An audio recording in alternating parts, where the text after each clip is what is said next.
अगले वीडियो में जिस तरह आपने प्यार और सपोर्ट दिया, उसी तरह इस वीडियो पर भी अपना साथ बनाए रखिएगा।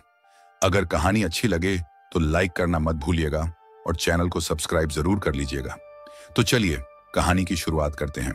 सूरज वर्मा एक साधारण आदमी था। वह दिल्ली की एक छोटी सी दुकान में काम करता था और अपनी सादगी भरी जिंदगी जी रहा था। रोज सुबह वह पुराने स्कूटर पर दुकान जाता, चाय वाले से चाय लेता और दिन भर ग्राहकों को सामान बेचता।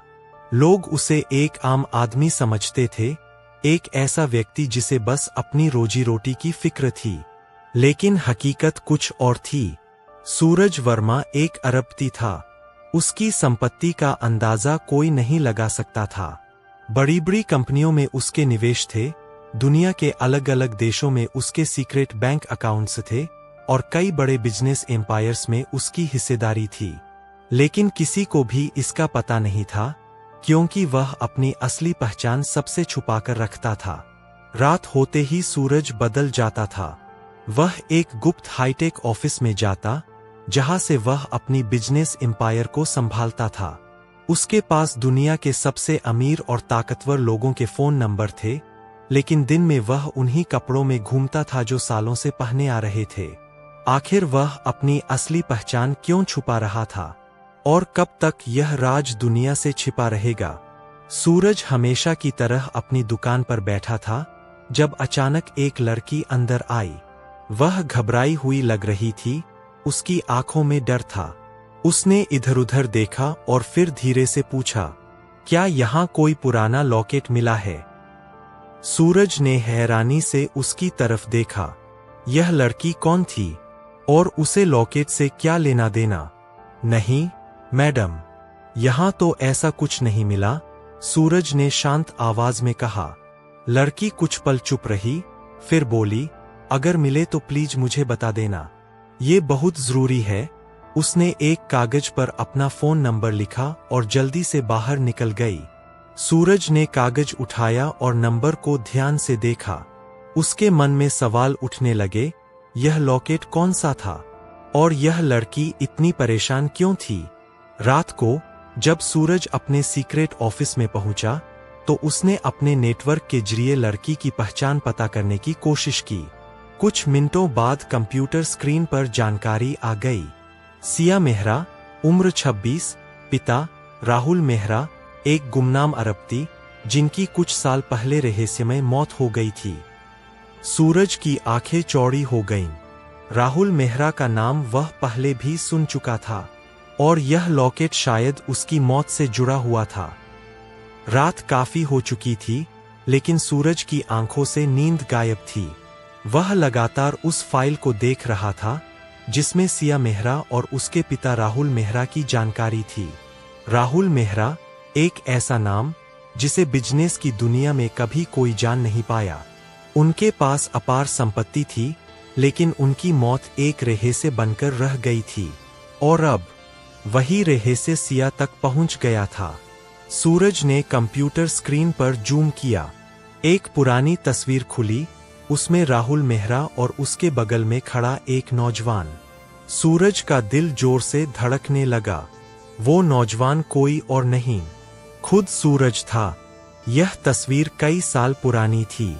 सूरज तब गुप्त रूप से राहुल मेहरा के बिजनेस में पार्टनर था, लेकिन किसी कारणवश उसने अपनी पहचान छुपा ली और एक आम आदमी की तरह जिंदगी जीने लगा।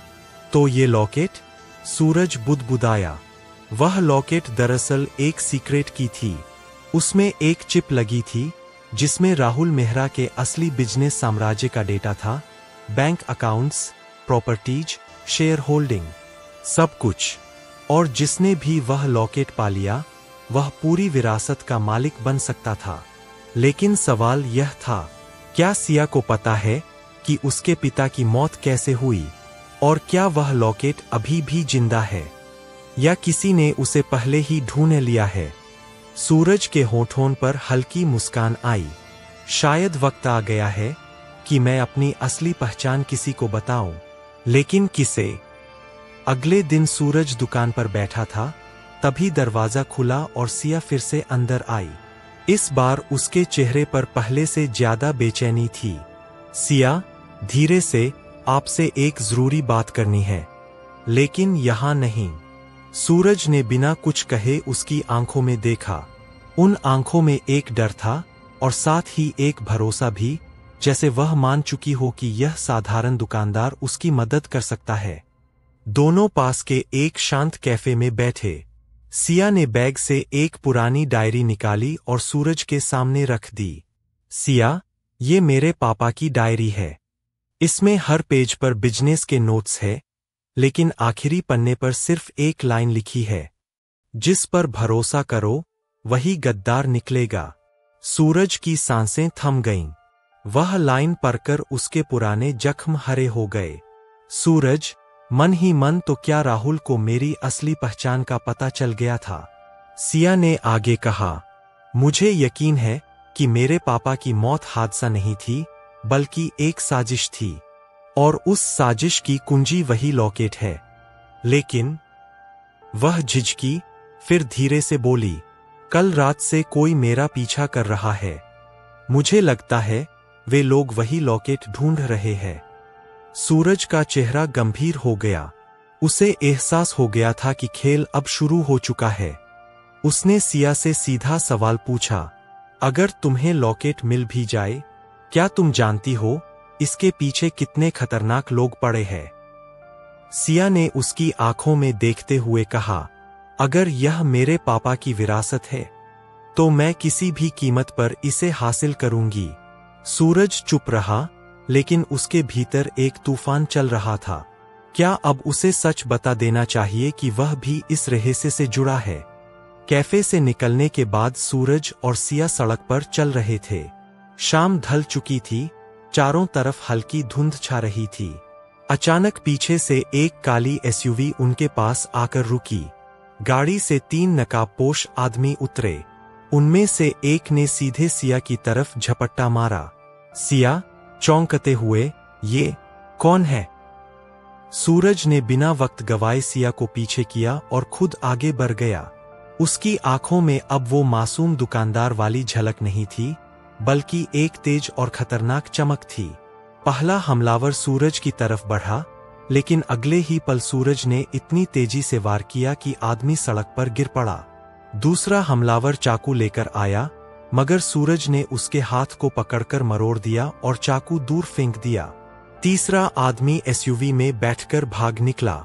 सिया पत्थर की तरह जड़ खड़ी थी। उसने पहली बार देखा कि यह साधारण दुकानदार किसी प्रोफेशनल फाइटर की तरह लड़ रहा था। कुछ सेकंड की खामोशी के बाद सूरज ने उसकी तरफ देखा और कहा, अब तुम्हें सच्चाई जाननी होगी। सिया ने हकलाते हुए पूछा, आप कौन है? सूरज ने गहरी सांस ली और धीरे से बोला, मैं सिर्फ एक दुकानदार नहीं हूं, सिया। मैं उन लोगों में से हूं जो तुम्हारे पापा को बहुत करीब से जानते थे, और शायद उनकी मौत का सच भी जानता हूं। सिया के होठों से सिर्फ एक शब्द निकला, क्या? सूरज की आंखें अंधेरे में चमक उठीं। लेकिन सच बताने से पहले तुम्हें यह मानना होगा कि अब तुम्हारी जिंदगी कभी भी पहले जैसी नहीं रहेगी। सिया की धड़कन तेज हो गई। अब खेल खतरनाक हो चुका था। उस रात सूरज ने सिया को अपनी बाइक पर बिठाया और शहर से दूर एक सुनसान रास्ते पर ले गया। चारों तरफ अंधेरा था, हवा ठंडी थी और सिया का दिल धड़क रहा था। कुछ देर बाद वे एक पुराने गोदाम जैसी इमारत के सामने रुके। बाहर से वह बिल्कुल जर्जर लग रही थी, लेकिन जैसे ही सूरज ने गुप्त कोड से दरवाजा खोला, अंदर का नजारा देखकर सिया दंग रह गई। अंदर विशाल हॉल में चमकते computer screen, modern technology, security system और बड़े बड़े मॉनिटर लगे थे। यह किसी आम गोदाम का अंदरूनी हिस्सा नहीं था, बल्कि एक हाईटेक कंट्रोल सेंटर था। सिया ने हैरान होकर कहा, ये सब आपका है? सूरज ने धीरे से सिर हिलाया। हाँ, यही है मेरी असली दुनिया।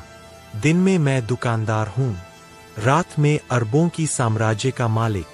सिया ने कांपती आवाज में पूछा, तो आप वही सीक्रेट बिलियनेयर है जिसके बारे में लोग सिर्फ अटकलें लगाते हैं? सूरज मुस्कुराया, लेकिन उस मुस्कान में दर्द छुपा था। हाँ, लेकिन यह सच मैंने कभी किसी को नहीं बताया। तुम्हारे पापा, राहुल मेहरा, उन गिने चुने लोगों में से थे जिन्हें मेरा राज पता था। सिया की आंखें भर आईं। तो मेरे पापा की मौत के पीछे आप भी जुड़े थे? सूरज कुछ पल चुप रहा, फिर बोला, नहीं सिया, मैं उन्हें बचाना चाहता था, लेकिन उनके अपने ही लोग गद्दार निकले, और वही गद्दार अब तुम्हारे पीछे पड़े हैं, क्योंकि तुम्हारे पास वो लॉकेट है। सिया ने डायरी कसकर पकड़ ली। तो अब हमें क्या करना होगा? सूरज ने बड़े मॉनिटर पर एक नक्शा दिखाया। इस नक्शे में वह लोकेशन है जहां तुम्हारे पापा ने लॉकेट छुपाया था। लेकिन याद रखना, हम अकेले नहीं हैं। दुश्मन हमसे एक कदम आगे है। सिया की आंखों में अब डर कम और हिम्मत ज्यादा थी। तो चलिए, जो भी सच है उसे सामने लाते हैं। सूरज ने उसकी तरफ देखा और मन ही मन सोचने लगा, शायद यही वक्त है उस गद्दार को बेनकाब करने का। सुबह का वक्त था। सूरज और सिया नक्शे के हिसाब से शहर से बाहर एक पुराने हवेली जैसे घर की ओर बढ़ रहे थे। हवेली वीरान लग रही थी, लेकिन उसकी दीवारों पर अब भी शान की झलक थी। सिया ने घबराते हुए पूछा, क्या यही है वो जगह? सूरज ने चारों तरफ नजर दौड़ाई और धीरे से कहा, हाँ, लेकिन सावधान रहना। मुझे यकीन है कि हम अकेले नहीं हैं। दोनों हवेली के अंदर गए। पुरानी सीढ़ियां चरमराने लगीं, दीवारों पर मकड़ी के जाले लटके थे। जैसे ही वे तहखाने की तरफ बढ़े, अचानक पीछे से दरवाजा जोर से बंद हो गया। अंधेरे में एक धीमी, भारी आवाज गूंजी, आखिरकार तुम आ ही गए, सूरज वर्मा। सिया चौंककर बोली, ये कौन है? सामने से एक आदमी बाहर आया। उसके चेहरे पर गहरी चोट का निशान था और उसकी आंखों में नफरत भरी थी। सूरज ने जैसे ही उसे देखा, उसकी सांस अटक गई। रणविजय, सूरज ने बुदबुदाया। रणविजय वही शख्स था जो सालों पहले सूरज का बिजनेस पार्टनर और उसका सबसे करीबी दोस्त हुआ करता था। लेकिन लालच और सत्ता की भूख ने उसे गद्दार बना दिया। रणविजय की आंखों में चमक थी। तुम्हें लगा था मैं मर गया हूं? नहीं सूरज, मैं जिंदा हूं, और अब वो लॉकेट मेरे हाथ लगेगा, चाहे इसके लिए तुम्हें और इस लड़की को मिटाना ही क्यों न पड़े। सिया ने हैरानी से सूरज की तरफ देखा। ये वही गद्दार है जिसकी वजह से मेरे पापा मारे गए। सूरज की आंखों में गुस्सा भड़क उठा। हाँ, और आज इसका सच सामने आएगा। रणविजय ठहाका मारकर हंसा और बोला, सच? तुम सच उजागर नहीं कर सकते सूरज, क्योंकि सच यही है कि अब इस खेल का मालिक मैं हूं। तहखाने की दीवारें अचानक खुलीं और दर्जनों हथियारबंद लोग बाहर आ गए। सिया का चेहरा सफेद पड़ गया। ये इतने सारे लोग? सूरज ने धीरे से उसका हाथ पकड़ लिया और कहा, डरना मत सिया, यह सिर्फ शुरुआत है। तहखाने की दीवारों से घिरे हथियारबंद लोग सूरज और सिया को घेर चुके थे। माहौल में तनाव इतना था कि सिया की सांसें तेज हो गईं। रणविजय मुस्कुराते हुए आगे बढ़ा और बोला, सूरज, तुम्हें याद है राहुल मेहरा की आखिरी मीटिंग, जब उसने हम दोनों को बुलाया था? सूरज की आंखें सिकुड़ गईं। तुम्हें उसी दिन परछाइयों में छोड़ देना चाहिए था। रणविजय ने ठहाका मारा। राहुल बेवकूफ था। उसे लगा कि मैं उसका बिजनेस साम्राज्य संभालूंगा, लेकिन मैं सिर्फ उसका खून चाहता था, और वो मैंने कर दिया। सिया का दिल टूट गया। उसकी आंखों से आंसू छलक पड़े।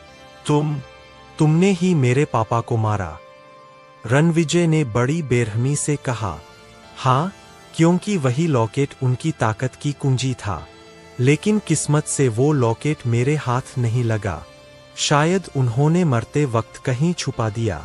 अब वो लॉकेट तुम्हारे पास है सिया, उसे मुझे दे दो, वरना तुम्हें भी अपने पापा की तरह खत्म कर दूंगा। सूरज आगे बढ़ा और गुस्से से कहा, अगर तुझे लगता है कि मैं तुझे फिर से जीतने दूंगा तो तू गलत है। इस बार न तू बचेगा न तेरी चालें। इतना कहते ही अचानक कमरे की लाइटें बंद हो गईं। कुछ ही सेकंड में तेज रोशनी चमकी और चारों तरफ गोलियों की आवाज गूंज उठी। सूरज ने सिया को अपनी ढाल बनाकर पीछे किया और बिजली की तेजी से हमला किया। कुछ ही पलों में रणविजय के लोग गिरने लगे।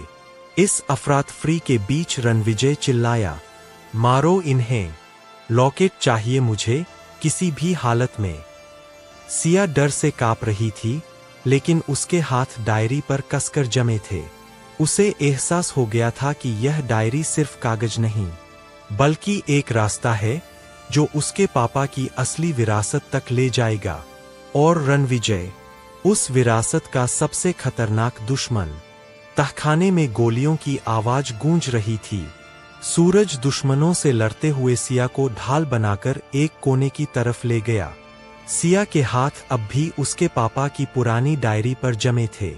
अचानक गोली की आवाज से कांपते हुए डायरी उसके हाथ से गिर गई।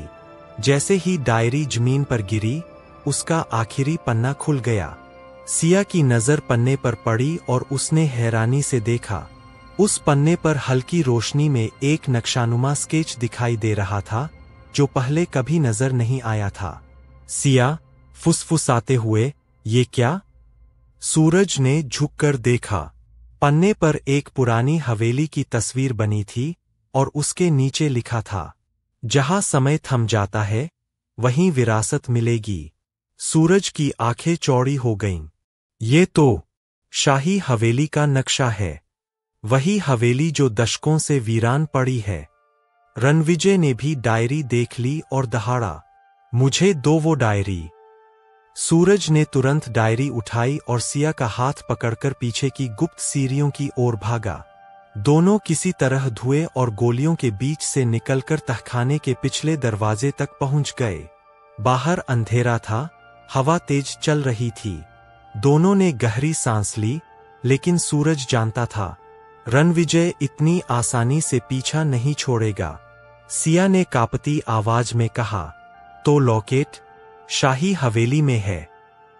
सूरज ने उसकी आंखों में देखते हुए धीरे से जवाब दिया, हाँ, लेकिन याद रखना, ये जगह उतनी ही खतरनाक है जितना कि वो विरासत। वहां सिर्फ हमें ही नहीं, कई और लोग भी होंगे। सिया ने दृढ़ नजर से कहा, चाहे कुछ भी हो, मुझे अपने पापा की आखिरी निशानी चाहिए। सूरज ने सिर हिलाया। अब उनकी अगली मंजिल तय थी, शाही हवेली, जहां वक्त थम चुका था और जहां उन्हें असली राज मिलने वाला था। रात का गहरा अंधेरा था। हवाओं की सीटी बजाती आवाजों के बीच सूरज और सिया वीरान सड़क पर शाही हवेली की तरफ बढ़ रहे थे। जैसे ही हवेली सामने आई, सिया की रूह कांप गई। टूटी हुई खिड़कियां, झूलते हुए लकड़ी के दरवाजे और दीवारों पर उगी काई, मानो वो हवेली अभी भी किसी राज को अपने अंदर छुपाए बैठी हो। सूरज ने हवेली के गेट को धक्का देकर खोला। दरवाजा चरमराया और अंदर घुप अंधेरा फैल गया। दोनों धीरे धीरे कदम रखते हुए अंदर गए। सिया ने धीमे स्वर में कहा, ये जगह तो जैसे किसी भूतिया फिल्म जैसी लग रही है। सूरज ने उसके हाथ पर हल्का दबाव डालकर कहा, डरो मत, असली भूत वो है जो लालच में जीते हैं। तभी अचानक हवेली के बीचों बीच जलती हुई मशालें अपने आप जल उठीं। सिया चौंक गई और सामने से कदमों की आहट आई। एक लंबा चौड़ा आदमी अंधेरे से बाहर निकला। उसके चेहरे पर गहरी झुर्रियां थीं, लेकिन उसकी आंखें बेहद तेज थीं। सूरज का चेहरा सख्त हो गया। ये कैसे मुमकिन है? तुम तो मर चुके थे। सिया ने हकबकाकर पूछा, ये कौन है? वो बूढ़ा आदमी मुस्कुराया और बोला, मेरा नाम विक्रम सिंह है, तुम्हारे पापा का सबसे करीबी और सबसे बड़ा दुश्मन। सिया के पैरों तले जमीन खिसक गई। पापा ने तो कहा था विक्रम अंकल उनकी जान बचाते थे। विक्रम सिंह ठहाका मारकर हंसा। जान बचाता था क्योंकि असली खेल में खेल रहा था। राहुल मेहरा की विरासत पर मेरा हक है और वो लॉकेट मैं ही लूंगा। सूरज ने सिया के सामने खड़े होकर दृढ़ स्वर में कहा, जब तक मैं जिंदा हूं, ये विरासत किसी गद्दार के हाथ नहीं लगेगी। विक्रम सिंह ने अपनी उंगली उठाई। अगले ही पल हवेली की बालकनी और दरवाजों से दर्जनों हथियारबंद लोग प्रकट हो गए। सिया के चेहरे से खून उतर गया। ये फिर से जाल है। सूरज की आंखों में आग जल उठी। नहीं सिया, ये इस खेल का असली दौर है। हवेली के बीचों बीच मशालों की लौ कांप रही थी। चारों तरफ हथियारबंद लोग खड़े थे और उनके बीच विक्रम सिंह मुस्कुरा रहा था। सिया का दिल जोर से धड़क रहा था। सूरज, अब हम क्या करेंगे? सूरज ने चारों तरफ नजर दौड़ाई, फिर धीरे से बोला, कभी कभी जाल से निकलने का रास्ता उसी जाल के अंदर छुपा होता है। इतना कहकर उसने हवेली की दीवार पर बने पुराने नक्शों पर गौर किया। अचानक उसकी नजर एक अजीब सी निशानी पर पड़ी, दीवार पर उकेरा हुआ घड़ी का चिन्ह। वह तुरंत सिया के करीब झुककर फुसफुसाया, याद है डायरी में क्या लिखा था? जहां समय थम जाता है, यही है वो जगह। सूरज ने मशाल उठाई और घड़ी वाले चिन्ह पर दबाव डाला। अचानक पूरी दीवार हिलने लगी और उसके पीछे एक गुप्त दरवाजा खुल गया। कमरे के अंदर घुप अंधेरा था। दोनों ने मशाल लेकर कदम रखा।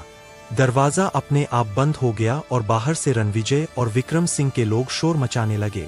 गुप्त कमरे में पहुंचकर सिया की सांस अटक गई। कमरे की दीवारों पर पुराने तिजोरियां जड़ी थीं और बीचों बीच एक पत्थर का चौकोर स्तंभ रखा था। उस पर चमकती हुई एक छोटी सी ताबीज जैसी चीज पड़ी थी। सूरज की आंखें फैल गईं। यही है लॉकेट। सिया कांपते हाथों से आगे बढ़ी और लॉकेट उठा लिया। जैसे ही उसने उसे छुआ, कमरे की दीवारों पर रोशनी फैल गई। वहां एक प्रोजेक्शन उभरा, उसके पिता राहुल मेहरा का। राहुल मेहरा, रिकॉर्डिंग में। अगर तुम ये संदेश सुन रहे हो तो इसका मतलब है कि मेरा सबसे बड़ा राज अब तुम्हारे हाथों में है। इस लॉकेट में सिर्फ मेरी विरासत नहीं, बल्कि उन गद्दारों की लिस्ट भी है जिन्होंने मुझे धोखा दिया। सिया की आंखों से आंसू बहने लगे। पापा। लेकिन रिकॉर्डिंग यही खत्म नहीं हुई। राहुल की आवाज और गंभीर हो गई। और इस लिस्ट में कोई ऐसा शख्स भी शामिल है जिस पर तुम सबसे ज्यादा भरोसा करते हो। सूरज और सिया दोनों के चेहरे पर हैरानी छा गई। सूरज ने फुसफुसाकर कहा, तो असली गद्दार अभी भी हमारे बीच है। गुप्त कमरे की दीवारों पर रोशनी अब भी फैली हुई थी। सिया कांपते हाथों से लॉकेट को घूर रही थी। सूरज ने उसे धीरे से सक्रिय किया। अचानक लॉकेट की सतह पर एक नीली किरण चमकी और हवा में डिजिटल प्रोजेक्शन उभर आया। उस प्रोजेक्शन में फाइलों और नामों की लंबी लिस्ट थी, सभी वो लोग जिन्होंने राहुल मेहरा के साथ गद्दारी की थी। सिया की आंखें तेजी से स्क्रॉल करती लिस्ट पर दौड़ रही थीं। रणविजय, विक्रम सिंह, ये सब तो पापा के दुश्मन थे। लेकिन अगले ही पल उसकी सांसें थम गईं। लिस्ट में एक नाम देखकर उसके हाथ से लगभग लॉकेट गिर ही गया। नहीं, ये सच नहीं हो सकता। सूरज ने उसकी तरफ देखा। कौन सा नाम है? सिया की आंखें आंसुओं से भर गईं। अमिताभ मेहरा, मेरे चाचा। सूरज का चेहरा गंभीर हो गया। तो असली खेल वहीं से शुरू हुआ था। तुम्हारे अपने ही परिवार ने तुम्हारे पापा को धोखा दिया। सिया बुरी तरह टूट गई। पापा हमेशा कहते थे कि चाचा उनके लिए भाई से भी बढ़कर है, और वही उनके कातिल निकले। अचानक कमरे के बाहर से जोरदार धमाका हुआ। दीवार हिलने लगी। रणविजय और विक्रम सिंह के लोग दरवाजा तोड़ने की कोशिश कर रहे थे। सूरज ने सिया का हाथ पकड़ा और कहा, सुनो, हमें अभी निकलना होगा। ये सबूत अगर बाहर पहुंच गया तो तुम्हारे पापा की मौत का सच पूरी दुनिया के सामने आ जाएगा, और तभी तुम्हें असली विरासत मिलेगी। सिया ने लॉकेट को कसकर पकड़ लिया। उसकी आंखों में अब आंसुओं की जगह आग थी। अब ये विरासत सिर्फ मेरे पापा की नहीं, मेरी लड़ाई है। धमाका और तेज हुआ। दरवाजा किसी भी पल टूट सकता था। गुप्त कमरे का दरवाजा आखिरकार जोरदार धमाके के साथ टूट गया। धुएं और धूल के बीच रणविजय और विक्रम सिंह अपने हथियारबंद लोगों के साथ अंदर दाखिल हुए। विक्रम सिंह ने गुर्राते हुए कहा, आखिर वो लॉकेट हमारे हाथ में आ ही जाएगा। सिया ने लॉकेट अपनी मुट्ठी में कसकर पकड़ लिया और चीखते हुए बोली, ये मेरे पापा की आखिरी निशानी है, इसे कोई नहीं छीन सकता। रणविजय ठहाका मारकर हंसा। बेटी, विरासत संभालने के लिए सिर्फ खून काफी नहीं, ताकत भी चाहिए, और वो ताकत सिर्फ हमारे पास है। सूरज आगे बढ़ा, उसकी आंखों में अब शिकारी जैसी चमक थी। न ताकत तुम्हारे पास है, न हक। ये विरासत सिर्फ उसी की है जिसने इसे पाने के लिए खून पसीना बहाया और धोखा नहीं दिया। इतना कहते ही दोनों तरफ से गोलियों की बौछार शुरू हो गई। कमरे की दीवारें गूंज उठीं। सूरज ने सिया को पीछे किया और सामने झपट्टा मारा। वह बिजली की तरह दौड़ा और 2 हमलावरों को गिरा दिया। रणविजय और विक्रम सिंह दोनों आगे बढ़े। रणविजय ने चाकू निकालकर सूरज पर वार किया, लेकिन सूरज ने उसके हाथ को पकड़कर पलट दिया। दोनों के बीच खतरनाक हाथापाई शुरू हो गई। दूसरी तरफ विक्रम सिंह सिया के करीब पहुंच गया। उसने जोर से कहा, लॉकेट मुझे दे दो, वरना यही खत्म कर दूंगा। सिया ने डरते हुए लॉकेट को अपनी मुट्ठी में और कस लिया, लेकिन अगले ही पल उसके दिमाग में उसके पापा की आवाज गूंजी, जिस पर भरोसा करो वही गद्दार निकलेगा। उसने हिम्मत जुटाई और विक्रम सिंह के चेहरे पर लॉकेट का वार कर दिया। विक्रम चीखते हुए पीछे गिर पड़ा। सूरज ने रणविजय को धक्का मारकर जमीन पर गिराया और सिया की ओर देखा। भागो, अभी! दोनों किसी तरह उस कमरे से बाहर भाग निकले। हवेली की टूटी हुई सीढ़ियों से दौड़ते हुए वे मुख्य दरवाजे तक पहुंचे। पीछे से रणविजय और विक्रम सिंह चीख रहे थे, लेकिन जैसे ही सूरज ने हवेली का दरवाजा खोला, सामने खड़ी काली एसयूवी की हेडलाइट्स जल उठीं और उसमें से उतरा एक आदमी। सिया की सांसें थम गईं। चाचा, अमिताभ मेहरा उनकी ओर देख रहा था। उसके चेहरे पर रहस्यमयी मुस्कान थी।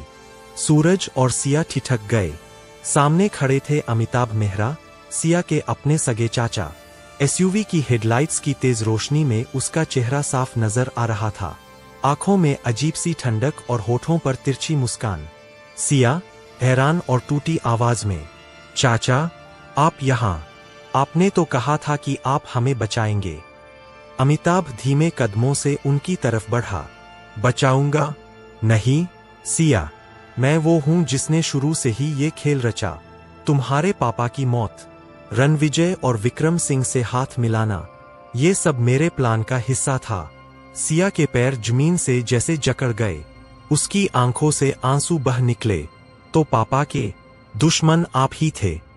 अमिताभ ने ठंडी हंसी के साथ कहा, तुम्हारे पापा मूर्ख थे। उन्होंने अपनी दौलत, अपनी कंपनी और अपनी विरासत सब तुम्हारे नाम कर दी। मैं ही असली हकदार हूं, क्योंकि ताकत मेरे पास है। सूरज गुस्से से उबल पड़ा।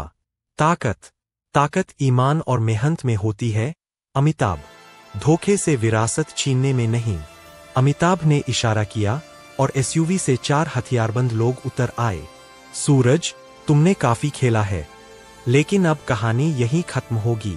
पहले तुम्हें, फिर इस लड़की को। सिया घबराकर सूरज का हाथ पकड़ लेती है। सूरज धीरे से फुसफुसाया, डरो मत, अब खेल का रुख बदलने का वक्त आ गया है। इतना कहकर सूरज ने जेब से एक छोटा ट्रैकर डिवाइस निकाला और बटन दबा दिया।